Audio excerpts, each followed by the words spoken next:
Hello all, let's see the deep perineal pouch today. In the previous lectures of our urogenital diaphragm series, we have already learned the skin, superficial fatty layer, deep membranous layer, that is the Coulis fascia, superficial perineal pouch and perineal membrane till now. And now today we are going to learn regarding the deep perineal pouch, which is actually the sixth layer of the urogenital triangle. So for the quick revision, these two are the figure of the coronal section of the male as well as the female. And here in this figure, this is the first layer of the urogenital triangle. This is the skin, then superficial fatty layer, then this one is the Coulis fascia, that is the third layer. This is the superficial perineal pouch, this is the fourth layer, and this one is the perineal membrane, this one is the fifth layer, and this area, it is the deep perineal pouch which is situated above the perineal membrane. So this one is the deep perineal pouch, and just above the deep perineal pouch, this one is the superior layer of the urogenital diaphragm, and this one is the seventh layer of the urogenital triangle. So this deep perineal pouch, it is situated between the perineal membrane below and the superior layer of the urogenital diaphragm above. So this deep perineal pouch is like that of the superficial perineal pouch. It is intrafacial pouch, and this deep perineal pouch, it is closed from all the sides. And for that, let's see the sagittal section of the male pelvis. So here in this figure, this is the deep perineal pouch, and this deep perineal pouch, it is closed from all the sides. Above this deep perineal pouch, it is bounded by this fascia, and this fascia is the superior layer of the urogenital diaphragm. Below this deep perineal pouch, it is bounded by this membrane, and this membrane, it is the perineal membrane. Anteriorly, this urogenital diaphragm, it is bounded by the fusion of the perineal membrane with the superior layer of the urogenital diaphragm, as well as one ligament, and that is transversely running ligament, which is anterior free margin of the perineal membrane, and that ligament, it is called as the transverse perineal ligament, what we have already discussed. Posteriorly, this perineal membrane, it is bounded by the fusion of the perineal membrane with the superior fascia of the urogenital diaphragm, and that's why this deep perineal pouch, it is closed from all the sides. On each side, this deep perineal pouch, it is extend up to this istiopubic ramus on each side, and the muscles of the deep perineal pouch, they are attached with the inner aspect of this istiopubic ramus. Now let's see the contents of the deep perineal pouch. When we see the content of the deep perineal pouch, we find two muscles within it, and these two muscles are called as sphincter urethrae muscle as well as the deep transverse perineum muscle. So for that, let's see the view of the pubic arch.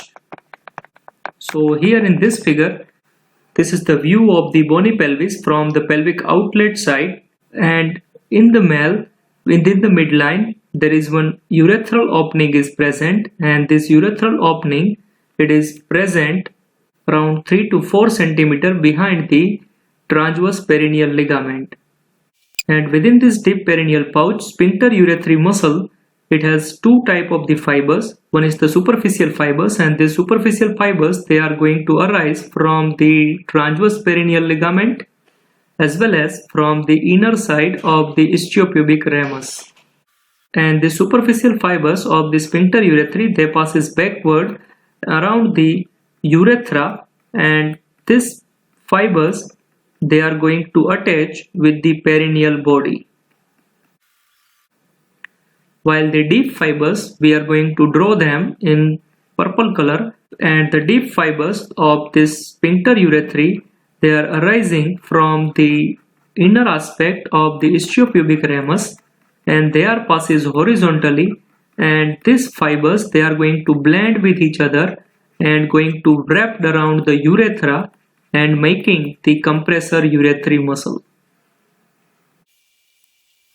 One more muscle is also present within this deep perineal pouch, and we are going to draw the fibers with the green color, and this muscle, it is going to arise from the inner aspect of the istiopubic ramus from both the sides, and the fibers, they are going to run horizontally, transversely towards the midline and going to insert over the perineal body.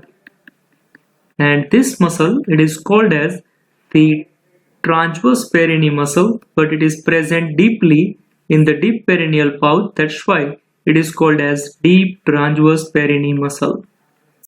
Both these muscles, along with the three muscles of the superficial perineal pouch, they all are going to be supplied by the muscular branches of the perineal nerve, which is actually a branch of pudendal nerve. So in case of female, the urethral opening is present, and just behind the urethral opening, the vaginal opening is also present. And we have already discussed the sphincter urethrae muscle having two types of fibers. Some superficial fibers, they are going to arise from the transverse perineal ligament as well as the inner aspect of the istiopubic ramus. And the superficial fibers, they are going to pass towards the backward side and passes just near the urethra as well as the vaginal opening and going to insert over the perineal body. While the deep fibers, they are going to arise from the inner aspect of the istiopubic ramus and going to pass towards the opposite side and going to intermingle with the opposite side the same fibers, and these transverse fibers, they are going to wrap around the urethra as well as the vagina. And these fibers, they are called as urethrovaginal sphincter.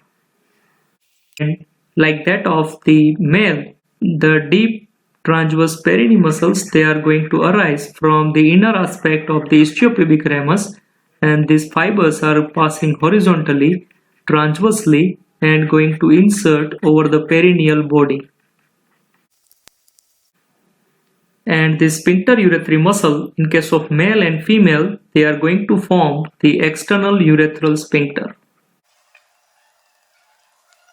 So along with the two muscles within the deep perineal pouch, a few other structures are also present, and one of them is the internal pudendal artery and another is the dorsal nerve of penis or clitoris.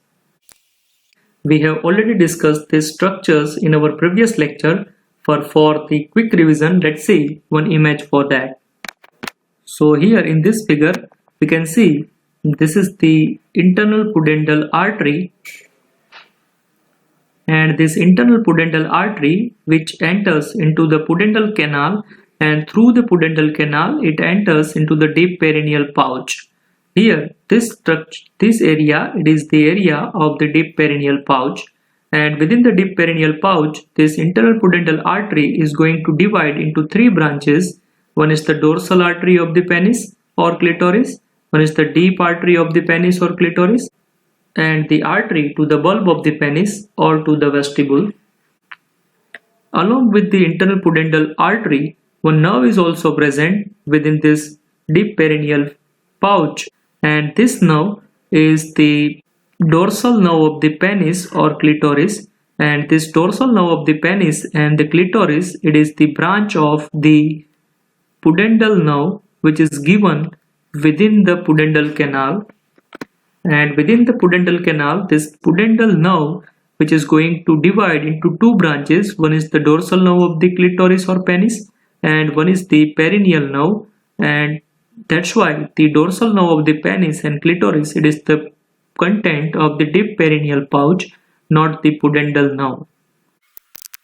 Some other contents are also present within this deep perineal pouch, and the most important structure which is present within the male deep perineal pouch, it is the bulbourethral gland along with its ducts. While bulbourethral glands, they are not present within the female deep perineal pouch, but the corresponding glands, these are the greater vestibular glands, they are present within the superficial perineal pouch. Now along with all these structures, deep perineal pouch also having one urethral portion, and this urethra which are going to pass through the deep perineal pouch, and these are called as the membranous urethra. So here in this figure, this is the membranous urethra which is going to pass through the deep perineal pouch, and that's why it is the content of it. While in case of female, the vagina is also passes through the deep perineal pouch which is present behind the urethra. So in case of female, there are two openings are there within the deep perineal pouch, and these are the urethral opening as well as the vaginal opening, while in case of male, only urethral opening is present. So all these are the contents of the deep perineal pouch.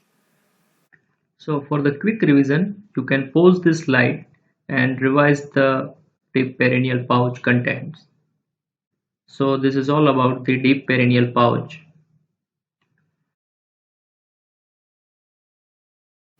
Now let's see the superior layer of the urogenital diaphragm, and for that let's see this coronal section. The superior layer of the urogenital diaphragm, it is situated above the deep perineal pouch, and the superior layer of the urogenital diaphragm, it is the continuation of the pelvic fascia, and on the each side it is going to continue with the obturator fascia. The superior fascia of the urogenital diaphragm, on the midline, it is going to intermingled with the urethra and going to pass downward around the urethra and continue with the perineal membrane. Anteriorly, the superior layer of the urogenital diaphragm, it is going to fuse with the perineal membrane, and posteriorly also this superior layer of the urogenital diaphragm, it is going to fuse with the perineal membrane, what we have already discussed few times before. So this is all about the 7 layers of the urogenital triangle. In the next lecture, we are going to briefly see the urogenital diaphragm, which is going to be formed by the upper 3 layers of the urogenital triangle.